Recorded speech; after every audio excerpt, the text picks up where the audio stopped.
Hello everybody. I do hope that you're all well and looking after yourself in this pre-Christmas stress. I'm the introverted astrologer and I've been having a look at the United Kingdom and its year ahead. We recently took a look at the United States, at NATO, Ukraine and others in light of the potential for conflict in 2025. There are some intense months ahead, a series of unfortunate events, and these all coincide with each other, especially over March through to May. I'd promised that I'd have a look at the United Kingdom too, and indeed the UK has some very changeful months ahead. There is an important development coming for the UK in 2025, a pivotal time in the unfolding of our national development. Where would be a good place to start off? We're coming towards the end of 2024, and so I'm just giving you a brief glance of the solar return for 2024, which is valid right through until the end of the year. And so in the centre here, you can see the UK's Union chart, dated for 1st of January 1801, and I'm going to use this chart throughout today's video. Around the edge of this Union chart, we have the solar return planets and points so that we can compare the two. Now, of course, the UK had a general election in July of this year. The general elections in the UK do often coincide with Jupiter-Uranus transits or activity. And in this chart, what we can see is this pair of planets, Uranus and Jupiter, are exactly equidistant to each other on the descendant of the return chart. This pair are symbolic of political freedoms, of democracy, and so that's quite apt. Now, the moon in mundane astrology represents the people and democracy. And it's interesting that in the return chart, the moon is placed here at around 8 degrees of Virgo. The new Prime Minister, Keir Starmer, of course, has Pluto, Sun conjunct each other at around 9 degrees of Virgo. The fundamental reason why I wanted to show you this chart, though, is because I wanted you to see where Mars is. The natal mundane Mars is at 11 degrees of Taurus, and so it is exactly conjunct the descendant. Mars is symbolic of a country's ability to defend itself. Certainly to pursue the things it wants, but also of its military functions, its air force, its soldiers, its navy. And the 7th house cusp is a very important angle and tells us about relationships with outside countries, with our foreign relations. And because we're going to look at Mars a fair bit during this video, I just wanted to show you that it isn't the end of the world if Mars is emphasised in this way. In fact, the UK is actually indirectly involved in war anyway, because it has been assisting Ukraine. There has been financial support. UK missiles have been supplied to Ukraine, and Ukraine has permission to fire these missiles into Russian territory. The UK also assisted earlier this year in targeting Houthis in the Gulf of Aden. And so with that, let's now move on and look at 2025. The chart we have here is the solar return for 2025, and it starts on New Year's Eve, the 31st of December 2024, and covers all of 2025. The Sun has returned to the same position it was at the time of the union, so we're looking around 10 degrees of Capricorn. Will this chart shine a light on the UK's relationships on the world stage next year?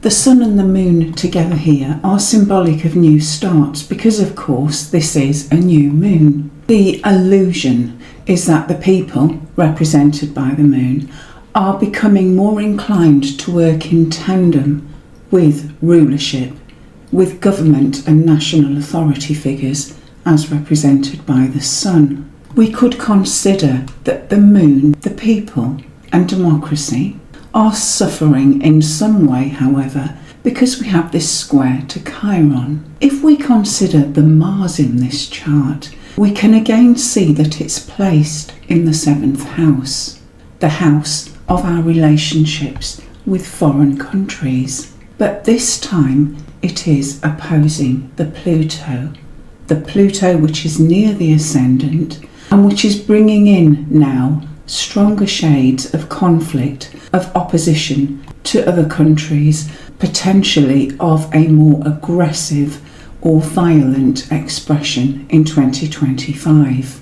And here we're bringing in the United Kingdom's Union chart and placing those solar return positions around the outside. We can see that the Mars of this solar return is conjunct the Union's natal Jupiter. Jupiter expands and enlarges on this energy, and so the Mars-Pluto opposition we were discussing is being amplified. There is something about this Mars that isn't altogether direct. It has recently left the sign of Cancer and is in the early degrees of Leo. Mars isn't usually happy in Cancer. It isn't a sign where it feels comfortable, and we might normally consider that the recent departure from this sign is a good omen. However, the return Mars is actually retrograde, and that isn't so promising. Sometimes this is telling us that there's a cause to reconsider, to review, to reassess the country's military direction. This Mars, therefore, has a somewhat hesitant quality about it. Might it be that the UK is reluctant to engage in military conflict? We looked at America's solar return chart for 2025 very recently, and it clearly had a Mars-Uranus conjunction in the 7th house. So the implication for the United States is of decisive and sudden action, potentially violence or conflict. But this Mars-Pluto in the Union chart has a more reluctant undertone because of that retrograde motion. Nonetheless, we can see that this Mars is exactly in conjunct to the Union Pluto. So there's no question that this coming year is going to involve Mars-Pluto themes. Those themes are intense, highly resourceful, strategic, eruptive, volcanic. But certainly in the wrong hands, this pair of planets can be conflictual. Will the progressions yield any more information for us? These are, of course, where we move one day forward in our ephemeris for every year since the Union was first formed. And we can see here the Union mundane chart in the centre. And placed around the outer edge in green glyphs are the positions of the progressed planets. And more than anything, it's the inner planets and the angles which we will be very mindful of. I specifically selected the Union chart for this video because the position of the progressed Sun and the progressed midheaven are most illuminating. The Sun is usually symbolic of royalty, of rulers and of government, and the midheaven too can tell us something about very important people, about national reputation and also about rulers or government.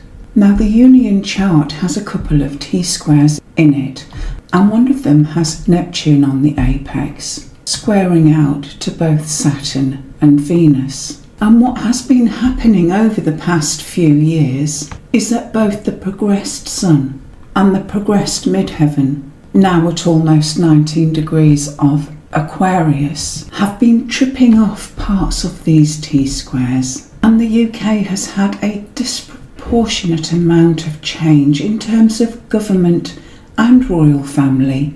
These are things which are represented by the Sun and also by the progressed midheaven. Back in 2019, Theresa May was the Prime Minister, but she was replaced by Boris Johnson, who in turn was replaced by the incredibly short-lived Liz Truss. Truss was succeeded by Rishi Sunak, and now he has been ousted by Keir Starmer. That's an incredible 5 prime ministers since 2019. And in terms of monarchy, Queen Elizabeth passed away in September of 2022, and she was succeeded by King Charles. He announced his battle with cancer at the beginning of 2024. And so there's no question that the UK has seen a plethora of changes to very important people. And the monarchy, royalty, prime ministers and presidents are all summed up within the symbolisms of the midheaven and the sun. The next general election must be held no later than the 15th of August of 2029, and by this time the progressed sun will still be in the rough area of this Saturn, and the progressed midheaven will be opposing this Saturn. The natal sun in Capricorn and Saturn in Leo are in mutual reception because they're in each other's signs. They support and bolster each other, and so it will be interesting to see who emerges victorious at the next general election. Might there be themes of conservatism and the far right again? And will they be more successful this time, with Saturn being emphasised? It's a possibility. Now, this progressed moon is reaching the end of Virgo and is shortly going to shift into early Libra. As it does so, it will make a conjunction with the mundane Uranus. This moon is pulling closer and closer to the ascendant all the time, and once it is in Libra, it is arguably in a stronger background energy because Libra is cardinal. Uranus is thought to represent Parliament and specifically the House of Commons because of its legislative importance. Are we going to see something potentially shocking or liberating taking place during these months? We would be looking particularly towards April, May and June of 2025 for this initial conjunction with Uranus, and the moon will then move forward and inch its way over the ascendant towards the end of the year. What has happened historically as the moon has approached this highly sensitive point in the Union chart? If we step back to 1998, this would have been the last time when the progressed moon moved exactly over this part of the Union chart and crossed the ascendant. 1998 was the year of the war with Iraq.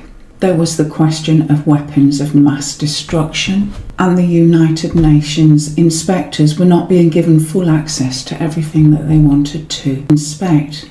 As the progressed moon had conjuncted Uranus in February 1998, tensions were escalating with Iraq, and a crisis point was reached when the United States and the UK threatened Baghdad with military action if they didn't comply. That conflict was temporarily avoided by Iraq deciding to cooperate with the weapons inspectors, but tensions were still simmering as the progressed moon passed over Uranus and proceeded to draw closer to the ascendant. And during the summer, as the moon actually crossed the ascendant, conflict between the inspectors and Baghdad reached critical point.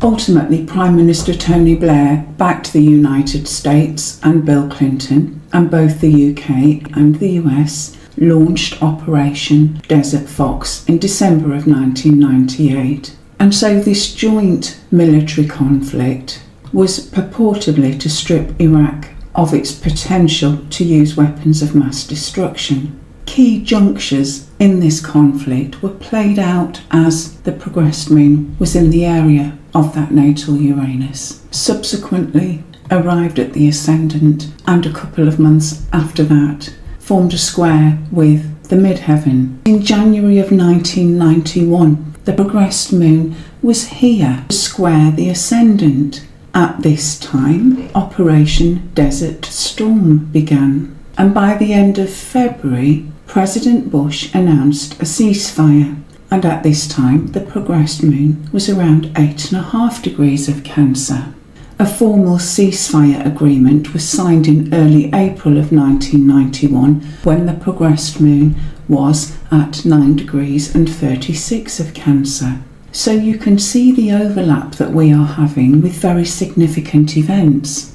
I wondered exactly what had happened as the progressed moon had squared mundane Uranus some few months earlier. And one of the most striking events were the terrible videos shown across the world of Western hostages that had been taken by Iraq and Saddam Hussein and paraded on television. Those hostages had clearly been badly beaten. These hostages were British pilots of tremendous courage who shared their stories with us afterwards. So we can see this range of degrees between almost 2 degrees through to 9 degrees of the cardinal signs are very sensitive in the UK's history. Crossing over these angles can correlate with momentous times in our nation's history.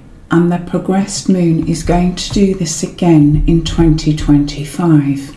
The progressed midheaven is drawing closer and closer into a square with Neptune. Neptune in the mundane chart is in the second house of finances and resources. Now certainly the UK's GDP and workforce are under close scrutiny at the moment. As the square moves into exactitude, are we going to see some kind of exposure of some dishonesty, perhaps potentially relating to financial schemes?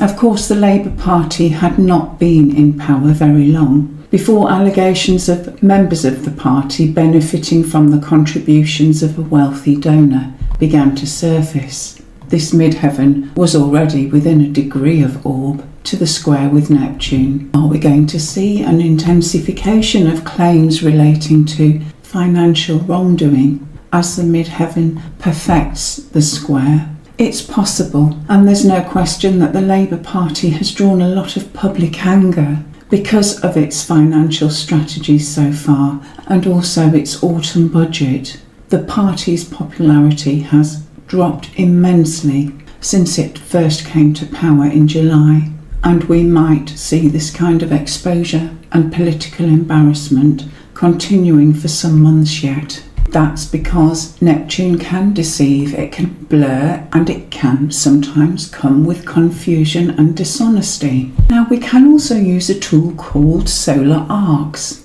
The solar arc positions are derived by moving every planet and point forward by roughly 1 degree every year, regardless of whether it's an outer planet or an inner planet. The solar arcs are telling us about a significant conjunction which is coming soon, and this relates to solar arc Uranus, which is at almost 11.5 degrees of Taurus, and so it will soon conjunct the UK's natal Mars. It becomes exact around February of 2025, but we have to be very mindful with solar arcs that they can manifest as an event at any point over a 1-year period, and in which case we are looking at a range of months between, say, August of 2024 and July of 2025.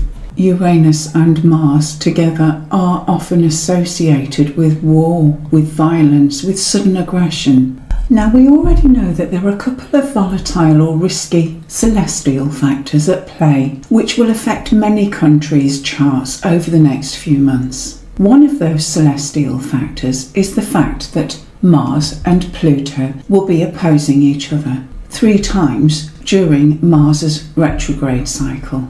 It wasn't long after the first opposition in early November that Joe Biden gave his permission to Zelensky to use American-provided missiles and authorised them to target internal Russian territory with these missiles. The UK and France swiftly followed suit. The second Mars-Pluto opposition will involve both planets being retrograde and catching up against each other exactly in January of 2025. But they will be very close in this opposition during December of 2024 too. The third and final opposition is exact around 27th of April 2025. It isn't the day of exactitude as such that's important. It's the few weeks either side of this final opposition that could be critical. So April and May next year are going to be important because of this final opposition, and by this point both Mars and Pluto will be direct. But we also have some very important eclipses arriving in March. This particular eclipse energy is a very physically expressive one, with high levels of physical effort and potentially indeed of violence. The solar eclipse falls at 9 degrees of Aries, and the lunar eclipse is at around 24 degrees of Virgo. This solar eclipse is going to be partially visible in Europe. It's going to fall on the UK's Union chart ascendant, and the Pluto-Mars opposition we were referring to is going to straddle the UK's natal Jupiter in Leo. That combination of Pluto and Mars is so intense and forceful, potentially explosive, and to have it conjunct the UK's Jupiter is going to big up that explosive energy.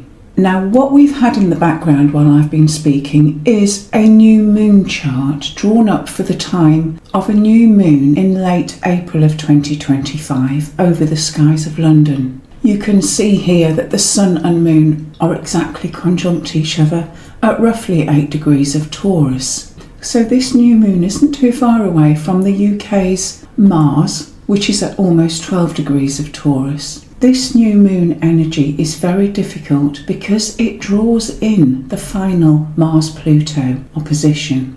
So countries with sensitive points around 7 or 8 degrees of Taurus are particularly going to be impacted by it.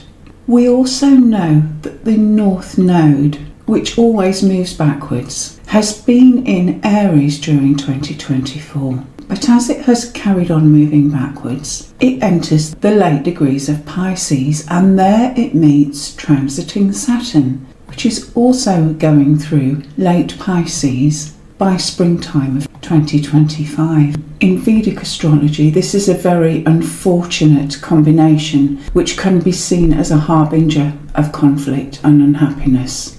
Ebertin identified themes of loneliness, of grief or suffering, of isolation, but certainly this conjunction is adding to a troubled picture over March, April and May of 2025.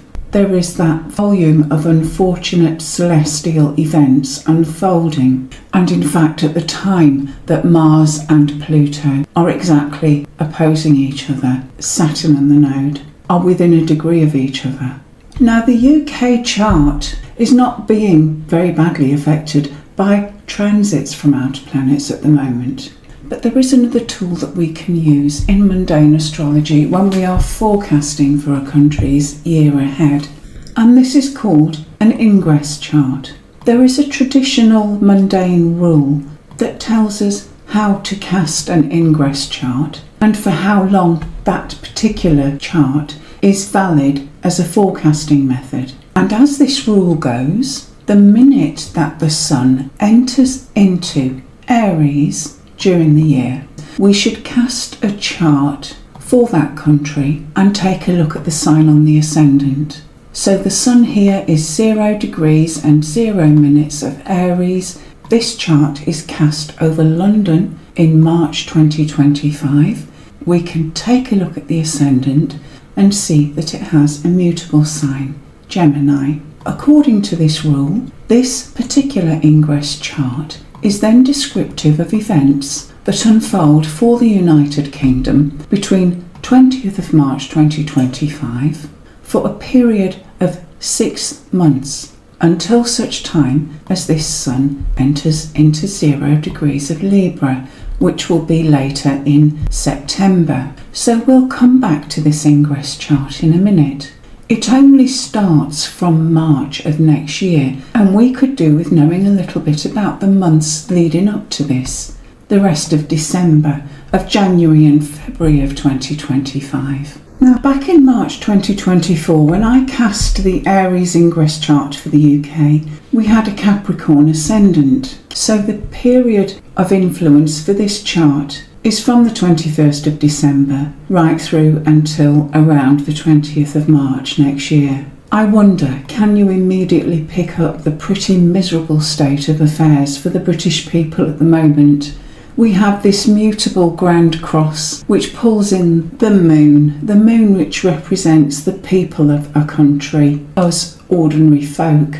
I don't think we are feeling particularly well supported or looked after at the moment. We have this Moon-Saturn opposition going on, just making the feeling of hardness and austerity even more intense. And there's no question that the principles of the moon, of democracy, us the people, is particularly relevant during this 3 months because the mundane moon is falling tightly on the descendant of the ingress chart.